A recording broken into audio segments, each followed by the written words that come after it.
Buenas tardes a todos. Continuamos con el cubrimiento del tercer simposio vallecaucano de reumatología. Una tarde productiva, muchas charlas. Estamos con el doctor Carlos Agudelo. Él es residente de reumatología de la Universidad de Antioquia y tiene una charla maravillosa en este simposio sobre los aspectos claves de las complicaciones comunes de la esclerosis sistémica. Carlos, ¿qué son los datos que nos tenemos que llevar a la casa de la charla tuya? La esclerosis sistémica, si bien no es una enfermedad frecuente, nos encontramos muchas veces con ella en la consulta de reumatología y es frecuente verla. Y es importante porque tiene una alta mortalidad con una supervivencia desde el diagnóstico a los 5 años, aproximadamente del 75% y del 62.5% a los 10 años. Las manifestaciones comunes más frecuentes son las cutáneas y las gastrointestinales, que se presentan en más del 90%, sin ser despreciables las complicaciones renales, pulmonares y musculoesqueléticas. Dentro de las complicaciones cutáneas más comunes que vamos a encontrar y que tenemos siempre que tener en cuenta son la esclerosis cutánea, las contracturas articulares, el fenómeno de Raynaud, la calcinosis. Y de manera importante tenemos que tener en cuenta que todas estas anteriores manifestaciones o complicaciones impactan en algo muy importante, que son las úlceras digitales, que son manifestaciones que se pueden presentar secundarias al fenómeno de Raynaud, a la calcinosis o a la contractura. Y es importante porque la mayor parte de los pacientes van a tener dolor, discapacidad y disminución en la calidad de vida. Dentro del compromiso pulmonar, en la esclerosis sistémica, hablamos de que tenemos manifestaciones muy frecuentes en las cuales encontramos la enfermedad pulmonar intersticial, que en el 80% son neumonías intersticiales no específicas y menos probablemente la neumonía intersticial usual. Pero no es únicamente lo que vamos a encontrar en el compromiso pulmonar, sino que de manera infrecuente podemos encontrar enfermedad tromboembólica, enfermedad venoclusiva, derrame pleural, neumotórax espontáneo o microaspiración recurrente.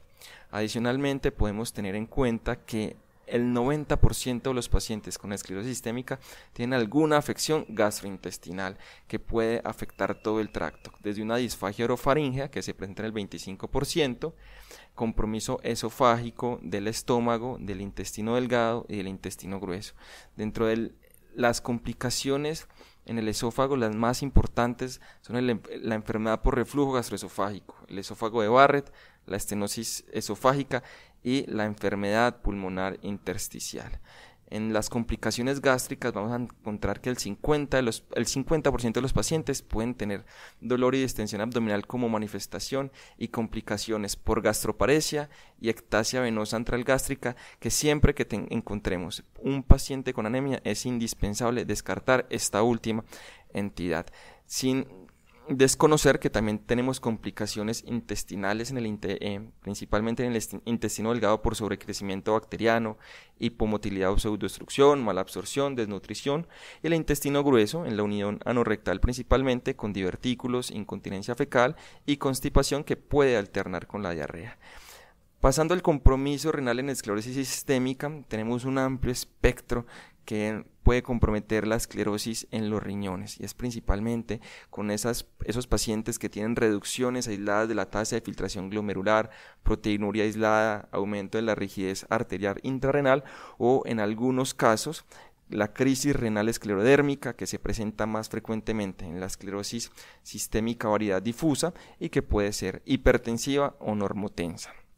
Los factores de riesgo para tener compromiso renal en la esclerosis sistémica y crisis renal esclerodérmica son entonces una variedad difusa con un índice de Rodnan mayor de 20, anticuerpos anti-RNA polimerasa 3 positivos, roces tendinosos, artritis y uso de glucocorticoides, en la cual cada vez más se disminuye la dosis como factor de riesgo, actualmente con algunos estudios que puede presentarse con dosis al menos de 7.5 miligramos al día. Y siempre la tenemos que pensar cuando tengamos pacientes hipertensos, con lesión renal aguda, con manifestaciones hematológicas por microangiopatía trombótica, por anemia hemolítica no inmune, esquistocitos en extendido de sangre periférica y trombocitopenia.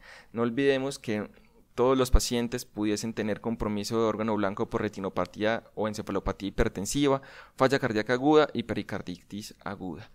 No siempre va a ser importante o no siempre va a ser indispensable más bien realizar una biopsia renal, y cada vez que tengamos un paciente con esclerosis sistémica, variedad difusa, con inicio reciente de la enfermedad, y lo encontremos hipertenso, tenemos que abordar este diagnóstico diferencial y definir si se requiere definitivamente o no realizar la biopsia.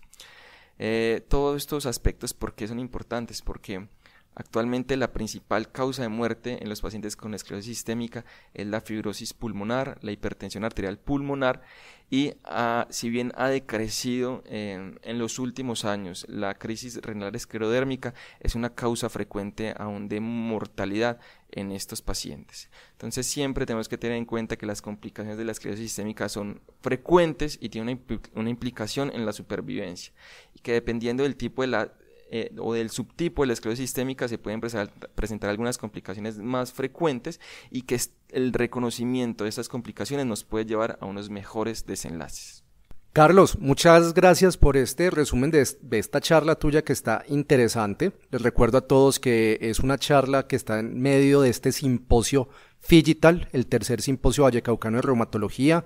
Los invito a que se inscriban, todavía están a tiempo, estamos hasta mañana 21 de mayo.